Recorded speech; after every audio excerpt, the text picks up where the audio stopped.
Berikut adalah hasil wawancara bersama dengan Kepala TK, yaitu dengan Kepala TK Alwadan 2, TK Kunjung Harapan Babat, dan TK Babat 1.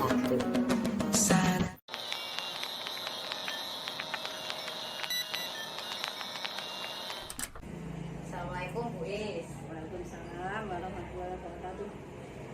Ngapunten sebelumnya saya di sini ada tugas untuk wawancara kali jenengan selaku wakil dari kepala sekolah. Ya. Nah, ini berkaitan tentang dilema etika atau yang biasanya kita hadapi, ada permasalahan yang sering kita hadapi. Nah, selama ini bagaimana Bu Is dalam mengidentifikasi kasus-kasus yang merupakan dilema etika? Ada salah satu dilema di sini ya, kasus dilema kelompok B. Anaknya itu pinter. Kemarin itu ya nggak tahu kok tiba-tiba dia itu diberi uang saku sama ibunya.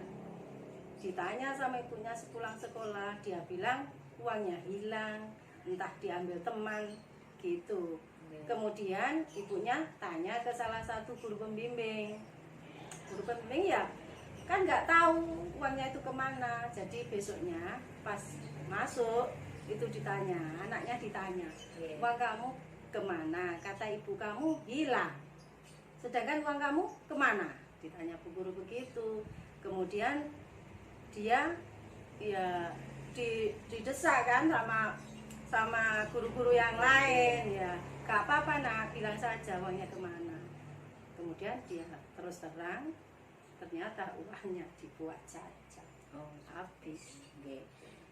Selama ini Bu Is dalam mengambil keputusan di sekolah, terutama kasus-kasus yang benar atau yang dianggap Bu Is benar, Ya.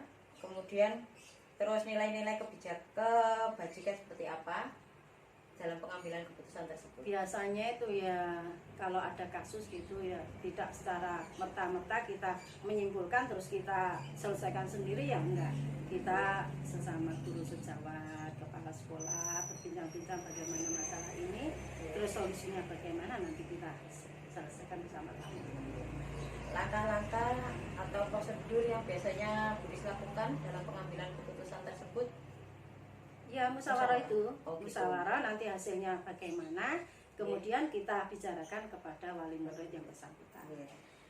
Selama ini apakah ada tantangan dalam suatu kasus, misalkan ada kasus apa gitu terus ada tantangan tersendiri dalam Iya, pengambilan biasanya keputusan? itu biasanya yang menjadi tantangan kami itu hasil dari musyawarah kita wali murid. Wali murid. Hasil dari musyawarah kita para dewan guru sama kepala sekolah itu biasanya kurang memuaskan bagi wali murid yang bersangkutan. Itu biasanya ada yang seperti itu. Terus apakah Bu Is memiliki jadwal dalam menentukan keputusan tersebut? Ada jadwalnya atau gimana gitu? Saya kira tidak ada di lembaga kita ini, tidak ada. Biasanya kalau ada satu masalah, kalau bisa ya diselesaikan waktu itu juga. Kalau nanti tidak bisa ya mungkin sama masalahnya sedikit agak berat gitu ya, ya dimusyawarahkan bersama-sama. Ya kepala sekolah, ya pengurus gitu, atau ya wali murid juga, sama wali murid juga. Adakah faktor-faktor yang selama ini membantu Bu Is dalam pengambilan keputusan tersebut? Ya, ada. Kalau dewan guru, kepala sekolah sudah musyawarah masih belum ada mufakat, ya kita minta bantuan pengurus bisa, komite bisa, atau mungkin wali murid yang mempunyai kedudukan atau tokoh masyarakat gitu. Seperti itu.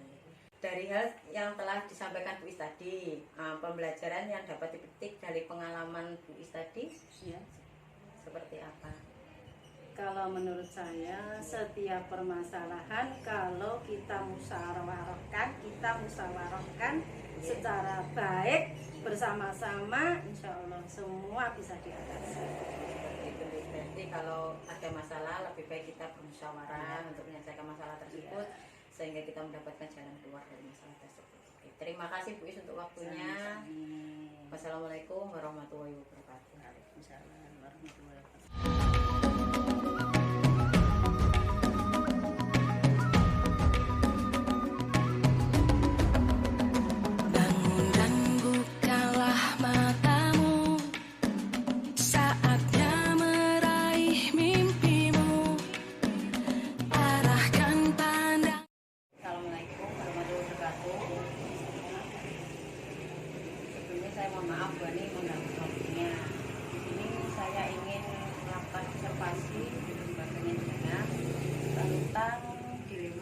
etika. Nah, bisa Bu Ani ceritakan mungkin ada permasalahan yang pernah Bu Ani alami sebagai orang tua? Ada Bu Ani, yaitu adanya anak yang kurang percaya diri pada kemampuannya. Anak ini tidak mau diajak berkomunikasi dengan siapapun, baik itu dengan gurunya maupun dengan sesama teman-teman. Itu masalahnya. Terus Bu Ani kira-kira bagaimana dalam mengambil suatu keputusan tersebut, caranya agar anak tersebut mau berkomunikasi? Cara yang kemarin sudah kita tempuh yaitu pertama kita mengadakan sharing pendapat atau musyawarah dengan sesama guru, dan selanjutnya kita juga meminta pendapat dengan wali murid, terutama orang tua dari si anak itu tadi.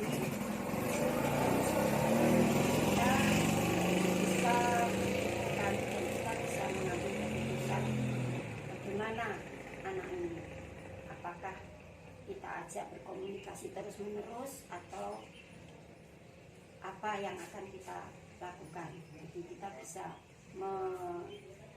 insya Allah bisa menyelesaikan Masalah tersebut ya.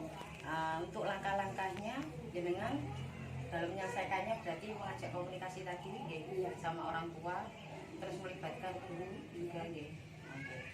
Kemudian untuk hal yang Bu Ani anggap efektif dalam penyelesaian masalah tersebut, yang kita anggap efektif yaitu ya dengan cara musyawarah itu tadi.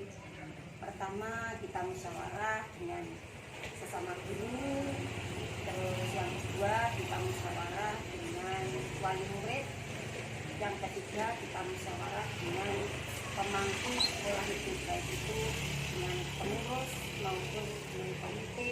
Dan misalnya kalau kita masih merasa kesulitan ya kita berkonsultasi dengan pengawas sekolah. ya. Kemudian apakah selama ini ada tantangan dalam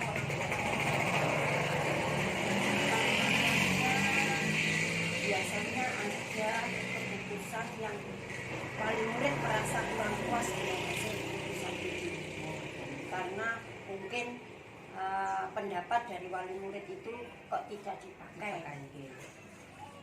Kemudian apakah Bu Ani pernah memiliki sebuah jadwal dalam pelaksanaan pengambilan keputusan tersebut?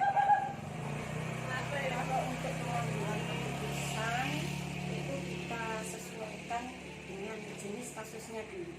Kalau misalnya kasusnya menghendaki segera kita putuskan, ya kita membuat keputusan secara langsung. Tapi kalau misalnya keputusan kasusnya tidak begitu mendesak, ya kita buat jadwal, kita mengundang wali murid, kita mengundang pengurus maupun komite, dan juga kita mengundang pengawas. Kemudian adakah faktor atau seseorang yang selama ini membantu Bu Ani dalam pengambilan keputusan tersebut? Nah itu tadi Dari pengawas itu ya? dari pihak pengawas, dari pihak komite maupun pengurus, dan wali murid serta guru. Kemudian dari semua hal tersebut, apakah pembelajarannya dapat dipetik Bu Ani dalam pengambilan keputusan dalam dilema etika tersebut? Dari semuanya kesimpulannya yaitu apabila kita menghadapi suatu kasus, alangkah baiknya kalau kita melakukan musyawarah agar kita bisa melakukan keputusan. Jadi semua masalah bisa terselesaikan dengan musyawarah. Terima kasih Bu Ani untuk waktunya. Saya sampaikan matur suwun, ngapunten, nggih. Assalamualaikum warahmatullahi wabarakatuh. Salam.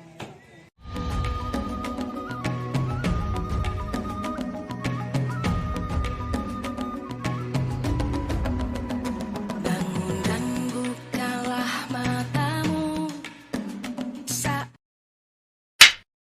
Assalamualaikum warahmatullahi wabarakatuh.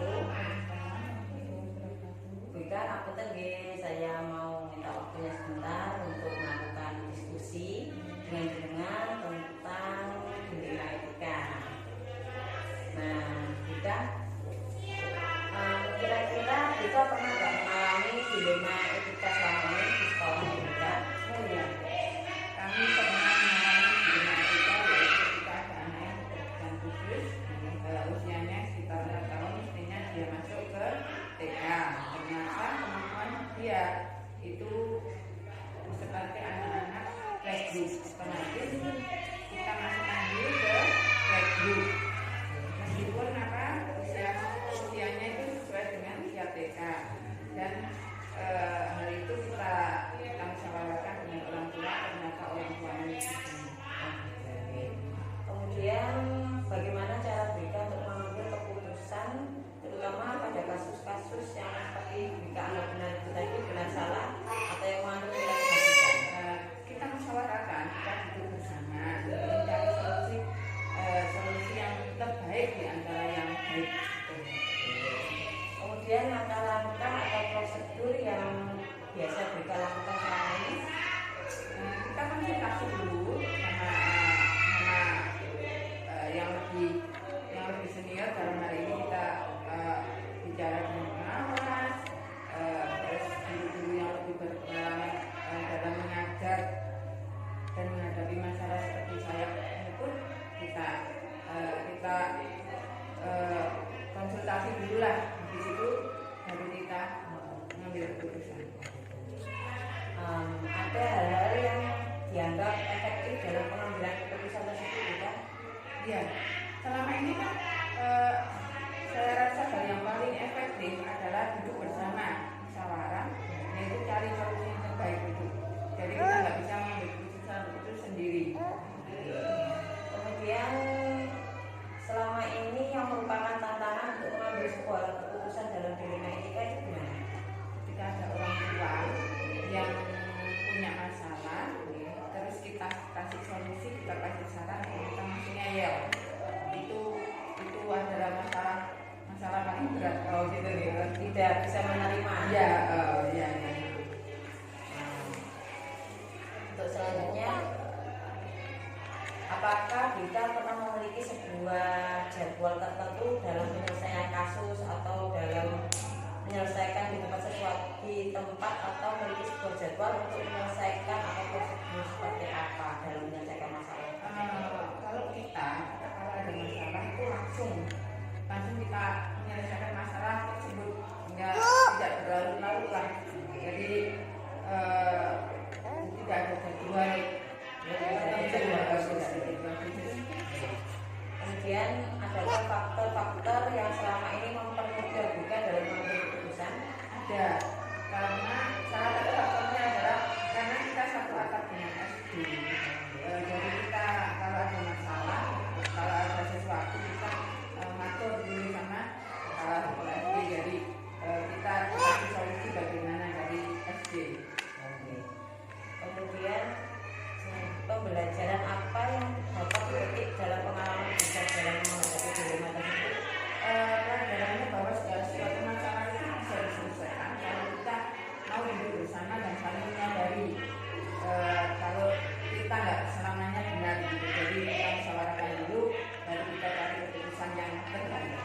Jadi BK itu mengajak untuk bermusyawarah bersama untuk menyelesaikan masalahnya. Iya.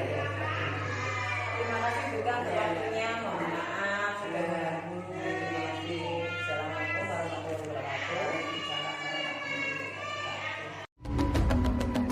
Bangun dan bukalah matamu, saatnya meraih mimpimu, arahkan pandangan ke depan. Berikut adalah daftar tugas atau checklist refleksi wawancara saya dengan kepala TK, yaitu dengan kepala TK Alwada 2, TK Babat 1, dan TK Kuncup Harapan. Bergandeng tangan untuk negeri, era kita menanti berseri. Kita belajar Pancasila, kita bernafas dalam sila-silanya. Kita Terima kasih saya ucapkan kepada Kepala TK Alwada 2, Kepala TK Babat 1, dan Kepala TK Kuncup Harapan Babat karena telah membantu saya dalam penyelesaian tugas wawancara saya mengenai dilema etika yang ada di lembaga. singkir